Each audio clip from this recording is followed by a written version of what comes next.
Hey guys, it is Tristan with Nerdette's Newsstand, and I want to do a retro review of Kingdom Come. I actually can't believe I've never done this, and I was rereading it this week, and I was like, yeah, I forgot.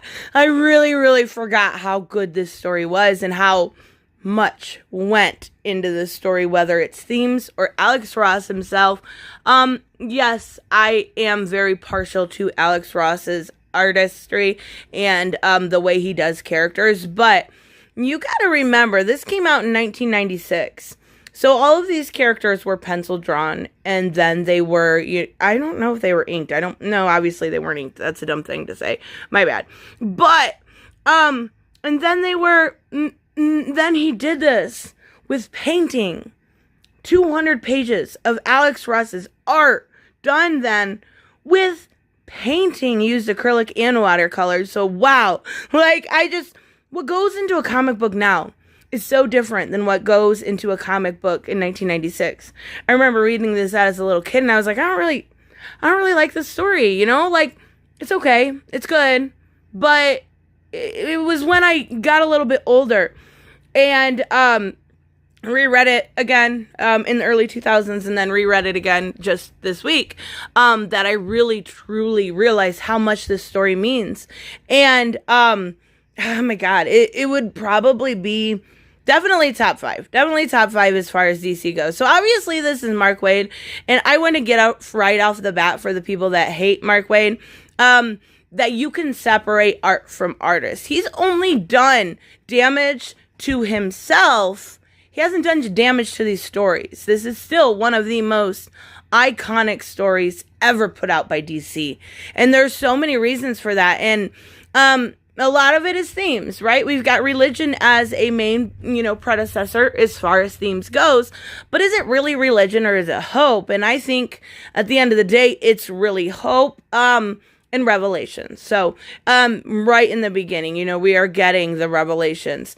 And we are getting Norman McCoy. Oh my god, I'm sorry right off the bat. This video is probably going to get long. I can talk about this story for hours. I love this story, but we get right off the bat Norman McCoy, talking to this man that's dying, that's getting visions. And of course he is called, he's crazy, right? He's getting visions and he doesn't know why. Well, we do find out that those visions are passed on. But more importantly, what we realize here is Norman has lost any hope and any faith. So he's looking around at humanity, and he's lost faith in them. He's lost faith in his own church. He is a pastor. He still preaches, but he doesn't believe a word he says. And that's really important, at least to me, when it comes to the story, simply because it really shows us how faith can be restored. And it really shows us at the end of the day how hope can be restored. Now I love this. This is campy, fun restaurant that shows up here and then it'll show back again. I apologize. Notifications. Oh, sorry. So let me get this campy little thing here. It's cute. We've got fake Diana. They are all dressing up like they are playing the part, for different food. So one important thing too is, when I reread these things, you reread these things and you see a lot more. So one thing I never understood about Flash up until this last time I read it is we'll see him at different moments, but he's stuck. He's stuck in the Speed Force. He can't. He is perpetual motion always, and it's almost like a catch-22, right?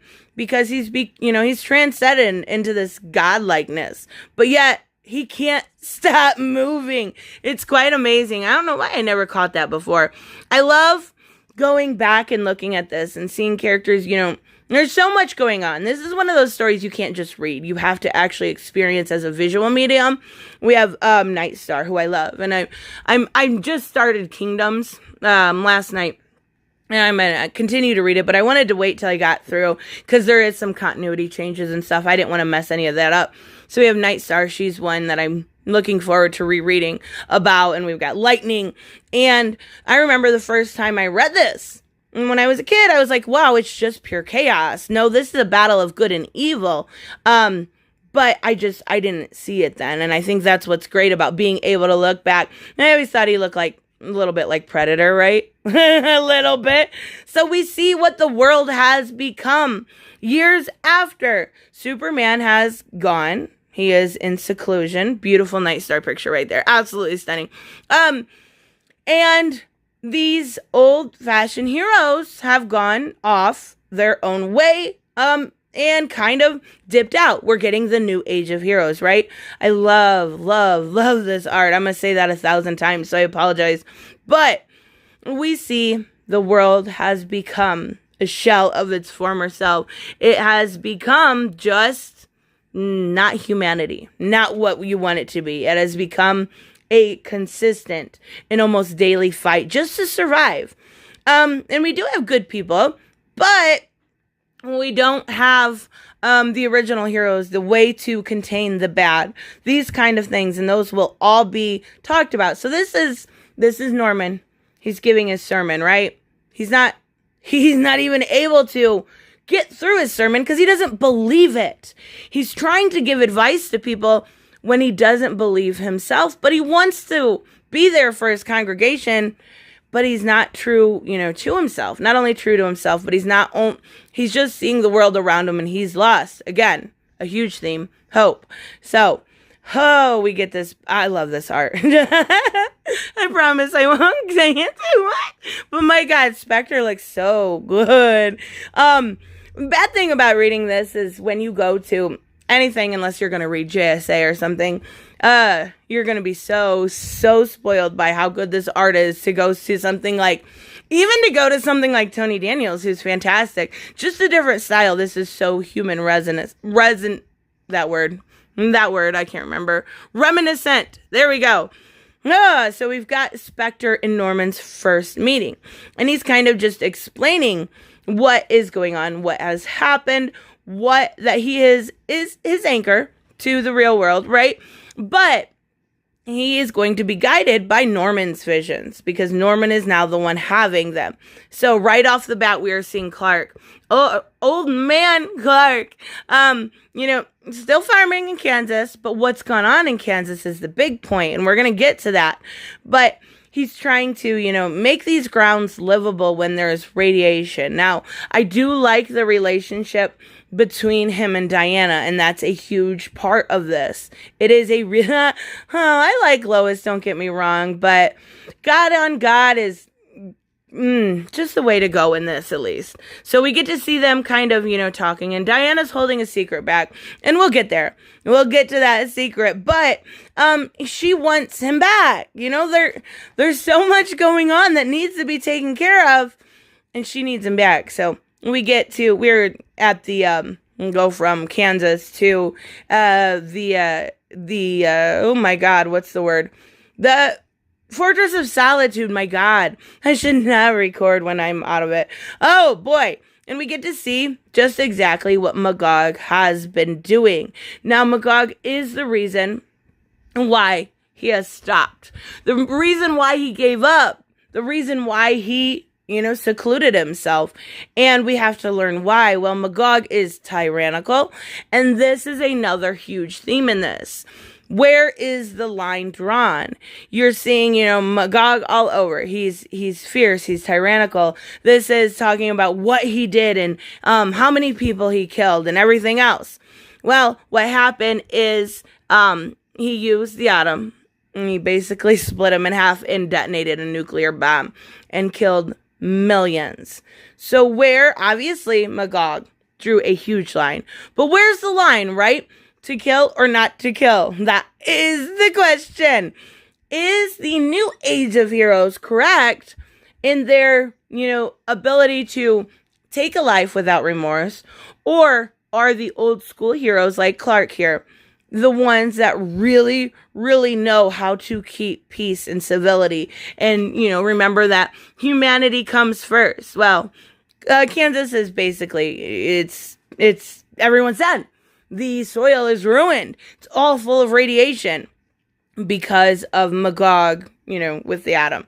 And he won't help. There's nothing to do, right? Go back to your island, Diana. Well, she can't. We'll get there. And she takes off. She's not happy. So just a small conversation between them. I'm not going to go through everything, but I do think, see, again, Flash is moving. He's perpetual speed. He cannot. I don't know how I missed this until recently. He cannot. He can't. That's the hop. He can't. And he can also do more with that, but we'll find out what eventually. So we're going to go through the heroes, and obviously we have Flash, where they've been basically since this happened with Magog. So we've got Flash, we've got I love Alex Ross, but I don't like this version of Hawkman at all. I don't like the more animalistic version of him. I never have. It's weird, right? Maybe not. Maybe it's just me. Now we've got Green Lantern, of course, and then we've got Aquaman under the ocean. Aquaman's kind of a dick, but even so. And we've got all of these superheroes, we've got all of them. What about the Batman? One of the more important ones. What about the Batman? What has he done? He's almost became tyrannical too. He has become, the only way he thinks to take care of Gotham is bat bots. A bat bot can take care of Gotham. He's too old at this point to really do anything himself. I actually extremely dislike Bruce in this. And Batman's my favorite character, don't get me wrong. I just feel like maybe I don't know, maybe I'm too invested in the character Batman, but to make him to ever think that he could go this far to me is a little it's a little sideways thinking, I guess is the best way to put it. But even so, he comes around by the end. We'll get there. But he's just not my favorite Batman. But this isn't a Batman story. So we finally see this fighting and chaos and all of these new age heroes just going completely berserk. These aren't new age heroes right here. They're really just villains. We've got Joker's daughter. We've got all of these characters. And then what, fair play. We've got, Joker's daughter there. What that? Okay. Anyways, so, we've got, death obviously is imminent. We need hope. Hope. Again, with that theme of hope. Well, hope is going to come back finally. It didn't take much from Diana, but hope is going to come back in the form of Cal, in the form of Clark Kent, who's going to get these guys, but what do you do with them? What do you do once you have caught them? And that's really going to be explored here in a little bit. So, he's finally come back. He is, the Armageddon has ended. It's everything is hopeful, right? Well, not so much. I love one of the best things about this is the introduction to, this is the new edition. So, I got the extras with it, but, every new book, so there's 4 within 4 volumes. Every new one, you've got this, the 7 angels, that stood before God. We've got the revelations. I love that about this. Everything is so good about this. I feel like I should say something bad. My biggest, critique is how Bruce is handled, I guess. But I do understand why he's handled this way, in a moment of coming back. So we've got people wanting to come into America, and you have these new age heroes that don't want them here. They're immigrants, and they're going to there's no room for them. They're going to try to take up supplies for Americans, and I get that, but the way that they handle it is completely inhumane. Of course it is, because they don't know where to stop, where to start, where to begin. All they know is death. And he's saying, we should do something. Well, somebody is going to do something. See what I mean? Like, I don't know. Maybe it's just me. Just that Hawkman to me is not Hawkman. Hawkman isn't a literal hawk. I guess. I don't know. So we get the JSA coming in. And they're all so good. Like, they all look so good. And they're going to save the day here, save all the people that are dying. Again, Flash, perpetual motion. It was like the writing on the wall was there. How I didn't see it, what is beyond me. And we've got, this is Dick Grayson here. So, we've got all of the heroes coming together to fight, except for Batman, of course. He's not going to come around for some time.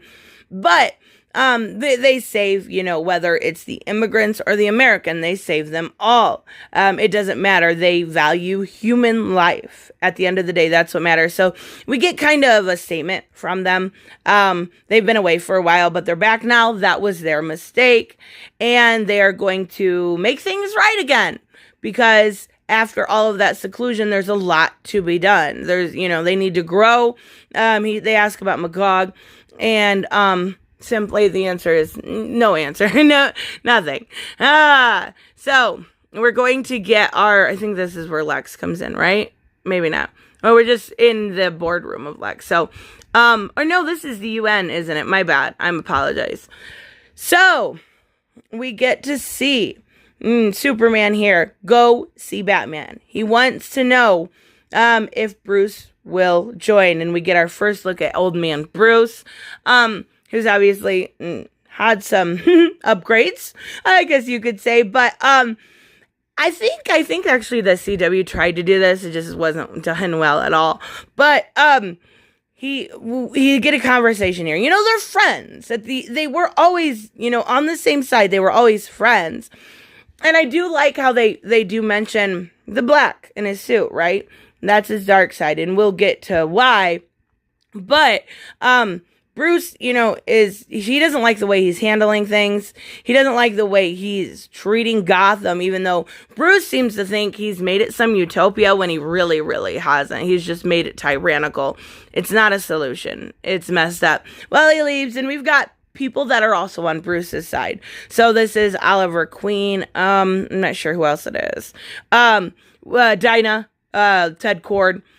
All of these people are on Batman's side, and they're going to, eventually work all together, but that's going to take some time.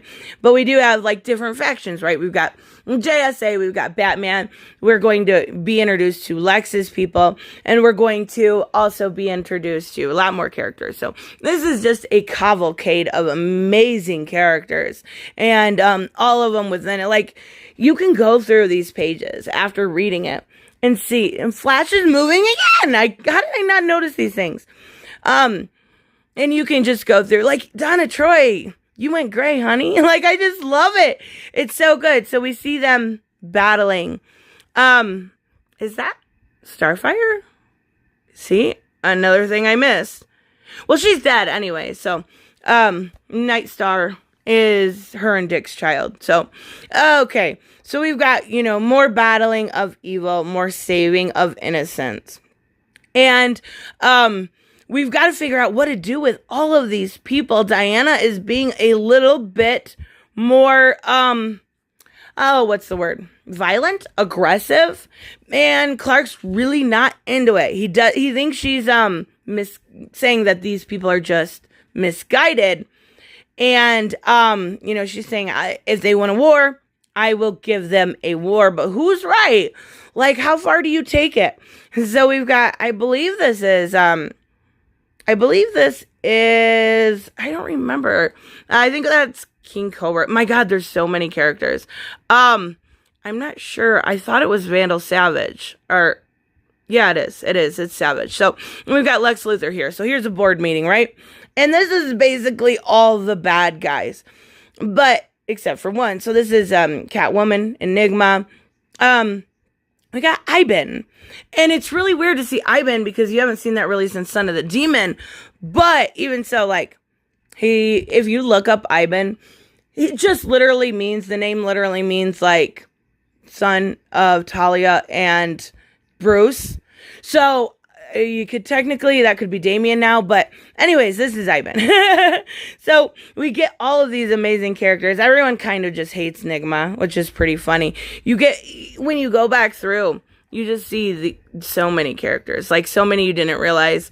And Selena, and this is where the wild card is, right? So we've got Captain Marvel, and why is he on Luthor's side? That's a big deal.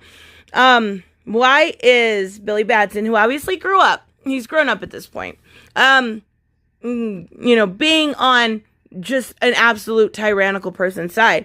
Well, that'll all become to find out, but let's get to this. I love this nightclub scene because Superman just comes in like a badass, and he's like, you have to, if you're not with us, you're against us, and that's not gonna work, honey. You need to be with us. I love looking back, like, where is it at? I just saw her. Like, Black Canary here. Like, all of these characters are so good. You can see, like, pretty sure Creeper's in here, and there's so many. Like, Alex Ross knows his characters, I swear, better than so many. Bite me, fanboy. I love that. Well, if you don't go, and help Superman, you've got Solomon Grundy back there, you will be dealt with. Well, what exactly does that mean? All of these people are deciding what side they're going to be on. They need to pick. You got Barda back there. I love when we see Scott, it's such a perfect spot for him. So all of these characters, there is quite a few that do go with him. And we're going to see him talking at the, not JSA table, because that's pretty much gone at this point. But I think they're in Oa. I believe they're in Oa. Or maybe they're just on Green Lantern's little thing here. Watchtower. So we get to see more fighting. Oh my god. I hate to skip over parts like this just because there's so much, and I know this video is going to end up long, but there's just so many characters you can find. Like, I love it. So we get to see here a basically something in the alley, and they're trying to figure out again what to do with these people. I believe this is Scott right here. I'm not sure. Anyways, we'll get to him anyways. So they go to talk to Arthur. That doesn't go well. But what is told is Diana, she lost her princess. She lost, her sisterhood, the Amazons, felt that she failed her mission. She's now no longer an ambassador. She's basically an Amazon gone rogue. And you can tell how much shame that brings to her. And this is kind of where we see the beginning of the relationship between them. He's concerned, obviously, about her. He's concerned with what she would do. And we get that almost kiss. I wish it was true. Anyways, we got Roy Harper. We got, oh my God, what's her name? Really? Tristan? Okay, anyways. Donna Troy. Jeez, oh Pete's. So we get back to Magog, and this is kind of anticlimactic, right? We think we're going to get that big fight between Superman and Magog, right? We're going to get it, except for Magog knows he's wrong. He knows he did wrong. He tries to blame it on Superman, and we get a flashback to what, and I love this, because I don't love it, obviously, but I love the flashback, and it's like the Burton Joker really kind of looks just like him. So what Joker did was he got sick of Batman, and he went towards Superman. He basically took out everybody from Superman's work. He killed them all. He killed them all. And Superman, obviously being Superman, is unwilling to kill him. And that's where we get the first introduction to Magog. He took out Joker. He took him out. And going up against in court, Magog is Superman saying, we don't take life. Magog is acquitted. And that's a huge deal. He was deemed in the eyes of the public as a hero. But is he? If you're willing to take a life, it's such a fine line. Are you really? Are you? No, it's controversial to say everyone has their own opinion, but no, you're no different. In my eyes, you're no different. Well, that, upsets Superman. It doesn't obviously make him an enemy, but it makes, him, this new age of superhero can arrive. You can kill, and you can still protect innocence. So, it's the first kind of precedent set for the new world. And we get, this kind of dialogue from Magog, he knows he fucked up. He knows how bad he fucked up. He says, well, look around you. This is what I represent. He says, you must be proud. And then this is where he gets really, really pissed. Really pissed. And I love it because, of course, he's not proud. Of course he's not proud. He represents death. He said they chose the man who would kill over the man who wouldn't, and now they're all dead. You think you're going to have this epic battle between these two, but Magog knows he's wrong. So is he 100% evil? No fucking way. He's got remorse. He's got empathy. He's got all those things that, a complete psychopath like the Joker would not have. He knows he's wrong. He says, lock me away. Kill me. Just make these ghosts go away. Like, he has millions on his chest. And he needs to, he doesn't know how to make things right. So we got Superman trying to figure out how to lock these people away. And he goes to see Darkseid. Darkseid's dead. So he goes to see Orion, Darkseid's son, the new god. So we've got Orion here, and he's like, I think originally he wanted to put these people on Apocalypse, which is really weird to me. Like, that's torture. But even so, it doesn't happen. Like, Orion's drawn so good. He looks like, okay, I'm going to stop saying something looks good because everything looks good. But, Orion's a lot more, what's the best way to put it? He's a lot more sensible than his father, but he's still not sensible enough. So we got this mother box. And this is what is going, I love this. We've got Scott and Big Barda going into the mother box. They're going to make something out of it, right? And that's where we're going to get the Galag, which is going to eventually showcase, or, keep everybody intact. And it doesn't come up till later, but it's a good part to bring it, is Scott is Mr. Miracle, is the warden. And I love it because, obviously he's the man that can escape everything. Having him be the warden makes perfect fucking sense. So here's where, the first time I read this, I was just so frustrated by this point with Batman. I was just like, you broke my heart.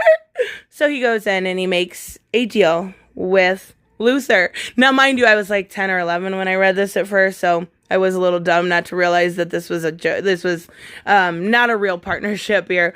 God, what's annoying is he just smiles like, Captain Marvel, you are so happy. Or I guess I can't call him Captain Marvel anymore. Shazam, there we go. So they make a deal, right? Okay, let me get through. Again, another beginning. We're going to get Captain Shazam. I'm so used to calling him Captain Marvel. I know I shouldn't be. Like, that was long before me, but he was just Captain Marvel to me. So we get another vision of the foreseeable Ragnarok, the foreseeable Armageddon, the foreseeable future, and we see front and center Shazam. So that's going to be important eventually, but not right now. So this is the Galag. This is what is going to keep everybody together. It is going to keep everybody together, and it is going to house all of these bad guys. So as they pick them up, the bad guys go in there. Okay, so real quick, little side shot here. Anybody ever seen Rocky Horror Picture Show? Doesn't that look like Cyndi Lauper? Like, it totally does. Anyways, so we are going to get this new way to house people, and this is the housing, right? So they're already all pissed. Basically, what they're trying to do in this detention facility is rewrite their brain, right? They're trying to teach them about being good, and that's like a giant hologram, and they're like, sick of it. Really, really sick of it. They're sick of being told how to feel, what to think, all of that, and we've got Mr. Miracle there. Okay, so I was right. That was him in the beginning. I thought so. I don't know why I second guess myself sometimes when I know my shit for the most part. But so the point of seeing them in there is to see that they are getting rowdy. They are getting upset. Well, not the only people that see that is us. Captain Marvel and Lex are also seeing that it's beginning.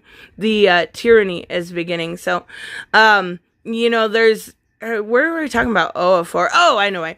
I love this version of Dead Man. It's so cool, right? Like, he's literally a skeleton, and he's funny, and I love him. He shows up in the Kingdom, too, so I like him there, too, but, I don't want to get that mixed up with this. It's such a creepy version of him, right? But it's such a good version of him. I really am taking a long time. I apologize if this gets so long. I love this. They're like being cutesy. I love it. And there's just kind of a conversation. I'm going to go through it, but it's just cute. Like, their relationship is cute. I love them. Anyways, so more bad guys. Let's get them, right? And we're realizing right now why Shazam is the way he is, right? So he's brainwashed. They've got this implant in his ear. He is brainwashed. Here it is. He is not Shazam. He is able to control Shazam. It looks like a worm. Ew. And that is why, and you don't find that out yet, but that's why Bruce is there. He wants to find out the wild card, and the wild card in all of this is Shazam. So, he's, shows him his army. We've got, Kid Flash and, just so many Jade. We've got, Oliver Queen, his wife. We've got all of these people behind him. And, he's got Shazam and all of his people too. But, he wants details, what they're doing. Well, this is the confirmation. This is, Martian Manhunter. This is the confirmation, he is basically controlling 100%, but poor John Jones, he can't control his telepathicness anymore. He's getting older, so it's hard to do. But even so, he figures out that, this wild card is being controlled, this very, very strong wild card that, because he possesses magic, can take down Superman, is being controlled by Lex Luthor, and that's a huge deal. I love this part. Not for anything other than when I talked about the Flash being perpetual motion. He's able to go through different, I don't know what they're called, different realities, right? So he's able to see that Norman McKay has been watching them and pull him over on a parallel universe that is dead. He's able to see him, and that's really cool. So he tries to warn Superman here, right? He tries to warn him. He wants to tell him that Armageddon is upon us. And then they start saying that everybody in the Gulag is going berserk. And he's like, oh shit, maybe this guy, is telling the truth. Well, and he eventually does go away. So they go to the UN, and they want to talk about what to do for this, what's going on. He has the UN thinking that everything's good. The Gulag is good. Nothing's wrong with it. And Diana's like, what the fuck? Like, no, it is not. It is so bad. But, she doesn't really, call him out in front of them or anything. So they just have to figure out what to do. Everybody's revolting. Now is the time to strike. What do they want to do? What does Lex want to do? He wants to take Captain Shazam, and he wants him to break open the Gulag. That way there is a fight between good and evil. That way they can come in, swoop, save the day, and they are now able to take control. Right, sure. Batman's not going to see to that, right? Like, I love Batman. He just punches him. He's like, you double-crossed me. He's like, I learned it from you. So good. So he gives the signal. Chaos ensues. They all start fighting. Lex gets away. He starts going after Shazam, but he won't listen to him. Billy won't listen to him. He doesn't, because he can't. It's not because he doesn't want to. It's because he can't. He can't listen to him. Well, he becomes Captain Marvel, and we see, this big explosion. And I think they do catch Lex. I'm not sure. I forget. But this is important. And I think it's important to point out that when we saw Diana, and everybody got really excited, including myself, in the movie, getting on her Golden Eagle armor, that's a bad sign. Like, that's a sign that maybe not, I could be wrong, that maybe Diana is getting a little bit, willing to kill. But I still love the Golden Eagle armor. How could you not? She looks absolutely fantastic. What I love, and I gotta get to the part, I know it's coming up, is, she's getting pissed. Somebody died. I forget. Oh, Captain Comet died. And, because they've got people there trying to keep the Gulag under control, right? So Captain Comet died, and she gets pissed. She's in this. She realizes, Superman also realizes that her knife is able to kill basically anything, or sword, rather.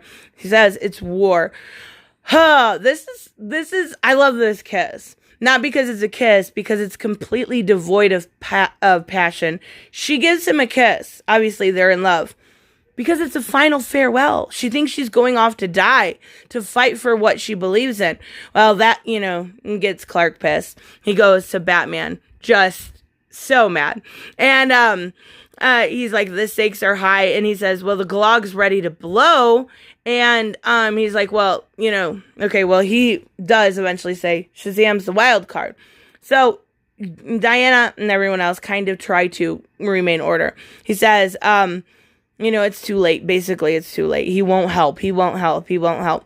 What he will help with is telling him that Shazam has been brainwashed.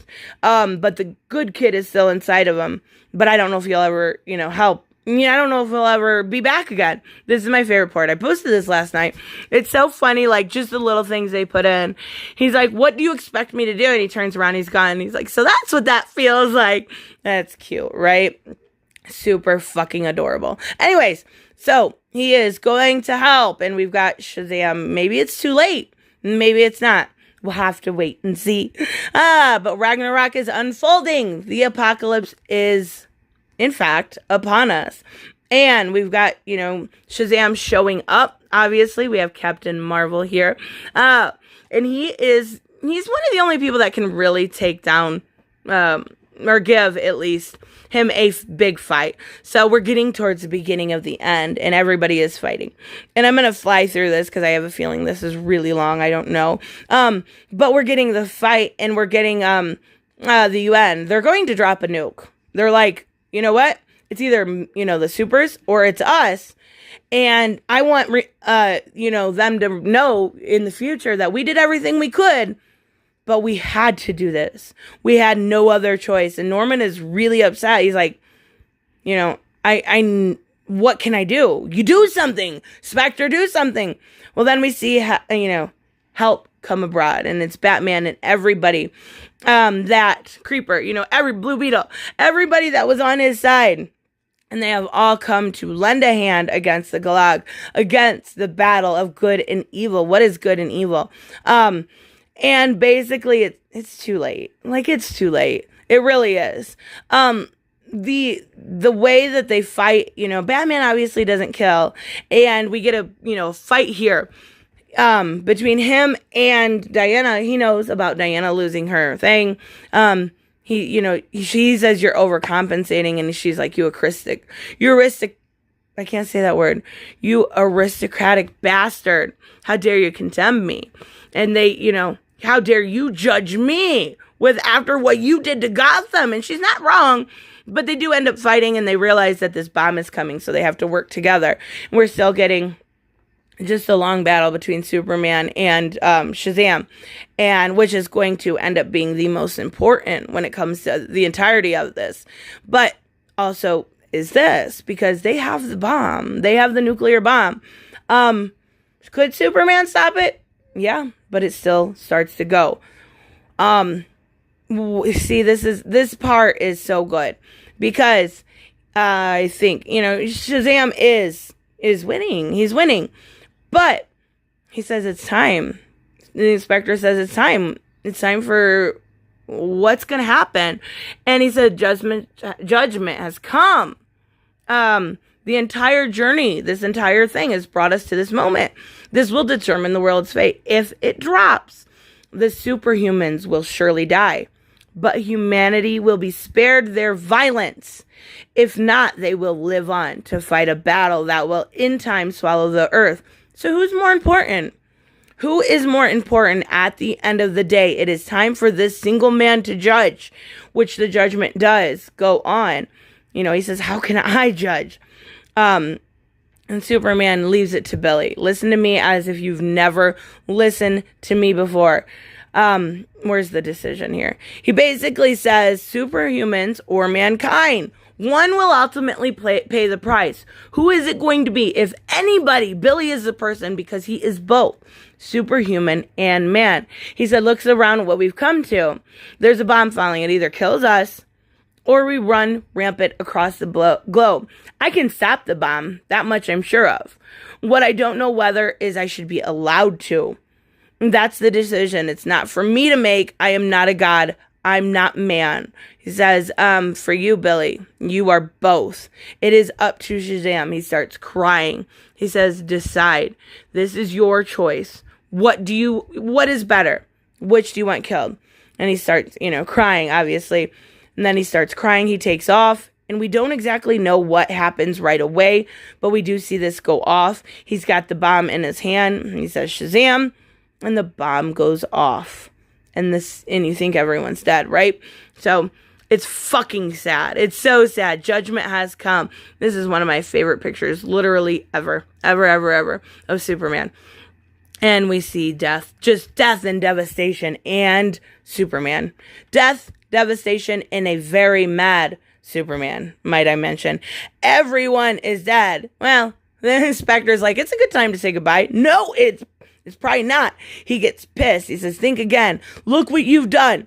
Look at what you've done. Look what you could have changed. If you take off now, that is truly evil. So we see Superman start to go berserk. Everybody is fearing him. But the one person, and he recognizes him, right? Because he's seen him once before for a few seconds. He says, don't. You blame yourself for Captain Marvel and Magog in Kansas and for 10 years that ended today.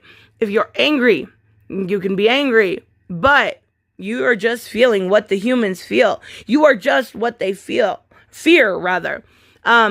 They won't forgive you for this, so forgive yourself. And I think that's really important lesson. Sometimes, your enemies won't forgive you. You just have to forgive yourself. But it works. He realizes it. And once he realizes it, we have some survivors. And he's like, how many? How many survived? Oh, there is not near as many, but there is still some that are going to have to relearn how to be in society and not be evil. And what I love about this, he says, I no longer care about the mistakes of yesterday. I care about tomorrow together. The problem we face still exists. We're not going to solve them for you. We're going to solve them with you, not by ruling with you, but living amongst you. So all of these heroes that, thought at one point and felt superior are now feeling human. They are feeling what human feels. And we've got kind of an ode to Shazam there. And is this a year later yet? No, this is right away, I think. Maybe it is a year later. I'm not sure. No, it's not. So he replaces all of his black Batman with white. We are seeing he's put people up. He's helped people, except for, obviously Lex Luthor. He's trying to help Dick here, who did survive. That's his daughter. And we see Diana being back crowned as an Amazon. And also, we see a new place for these villains to live, which would be in Themyscira, because they can learn. And they are not in prison, but they are truly just learning. And that's what, Diana's part is. She's a teacher from the beginning. What is this part here? I don't remember. The UN. Okay. So he's got, this memorial to everybody. And we've got Diana and him. She gives him his glasses. And we finally get the most amazing kiss. Sorry. We finally get, stop it. There we go. The most amazing kiss from them too. I love it. So they say they bid their farewell, or so we think. And he's trying to fix the land. We get to see a good look at Spectre and who he was. And then back from the beginning, when I told you the man was a, pastor, preaching what he didn't believe in. And now, again, he has hope. He has hope for his people. He gives them, revelations. There is a Spectre sitting in his congregation, but he believes in himself again. He believes everything. So we're finishing up here 1 year later. Does that look like Brandon Roth to anybody else? Anyways, we've got these two together. They're going to be meeting up, at the most campy place ever, but with Batman. But why? Why are they meeting up? And it's my favorite part ever. I gotta get there quickly because there is a lot of dialogue here, but it's not really super, super important. So, and why are they meeting up? He says, not exactly. She says, not exactly. We have something to announce. And Clark's like, you're pregnant. And they're like, what the heck? How did you know? And, basically, he said he got a couple pounds, he's the world's greatest detective ever. Well, what Diana didn't tell even Clark was the fact that the real reason why we're there was not only to announce, but it's because they want him as a godfather. They want him to teach him how, their child, he or she, to be a human. And it's fucking great. Like, I love it all. They look so cute. And they're gonna have a baby. Anyways, that's so weird. Shush. But we get to see Norman and Spectre having dinner. We get to see, new life prevailing, and we get to see, a dream about the future of everything. So it's so good. I absolutely love this. There's I could continue to talk about this because there's so many themes. And this is what the new edition has. It's got all of the extras, but, I love every single thing about this. This is one of the best stories ever told, whether it's the religious aspect of it that I love, or it's the fact that you feel hopeful by the end of it, or it's the fact that there are themes of good and evil, what lines to draw, where to draw them. It doesn't matter. Whatever you take away from this, you just take away the fact that you feel like you feel a little bit better about yourself, right? You feel like a little bit more hopeful, and maybe that's just me. I don't know personally, but I think it's fucking fantastic. I couldn't give you a better story to start off with if you wanted to read something from DC Comics, and that's the truth. I absolutely love this story, and I forgot how much until this week. I actually did, since I hadn't read it in years. Fucking fantastic. I apologize. This video got so long, but I could say more, but I better stop before I get too long. Anyways, let me know what you guys think, and I will see you in the next one. Bye-bye. Hey guys, I want to give a huge shout out to my Patreon and subscribe stars. You guys literally make this channel possible. Huge thank you to Cage the Mick, Robert Mick, Twiz, Black Knight Fool, Brucey, Chris Z, David L, David Rafford, Jeffrey Allen Carnes, Mighty Paws, Mike Buckner, Maizen Barbosa, Ruskar, Ryan Decker, Robert Hoffman, and Doc Holliday. You guys are absolutely amazing, and thank you so much for all your support. Don't forget on the way out to like as always if you enjoy the content, and hit subscribe. And I will see you in the next one. Bye-bye.